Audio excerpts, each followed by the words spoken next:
शास्त्राज्ञा करते हैं कि अगर व्यास मंच पर बैठकर के व्यास जी कथा कर रहे हैं और उस बीच में यदि पिताजी आ जाएं, तो पिताजी को हाथ जोड़ करके प्रणाम करे और अपने कथा प्रवाह को कहता रहे। लेकिन कथा के मध्य में यदि जन्मदात्री माँ आ जाए तो उनको दंडवत प्रणाम करना चाहिए।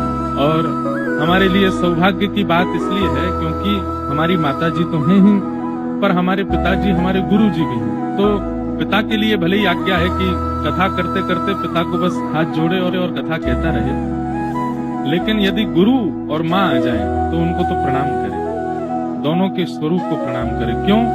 माँ कौन? जो देह को जन्म देवे, वो माँ है। और गुरु कौन? जो इस देह का उद्धार करे, वो गुरु है। जन्म देने का कार्य माँ का है और उद्धार करने का कार्य गुरु का है, तो इन दोनों की भूमिका बहुत ज्यादा है। वैसे हमारे यहाँ कई बार गुरु और माँ की पदवी को इतना ऊंचा बता देते हैं, पिताजी बेचारे नीचे ही रहते हैं। लेकिन हमारे तो वैसे ऐसा नहीं है। पिता गुरुस्तम जगताम अधीशो, पिता और गुरु को सम माना गया। हम रोज मंगलाचरण में एक श्लोक बोलते हैं जिसमें संपूर्ण राम कथा है, जो कि श्रीमद् भागवत में शुकाचार्य जी ने शुक रामायण के प्रारंभ में कहा।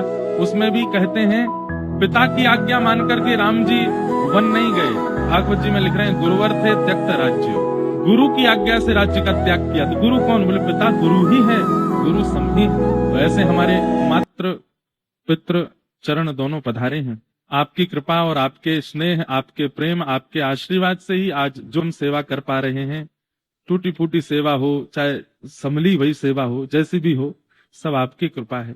और बहुत कम संयोग ऐसा बन पाता है कि आप दोनों आकर के आशीष दें। और वृंदावन से बाहर तो मुश्किल ही होता है, लेकिन श्री अयोध्या जी में रामलला के दर्शन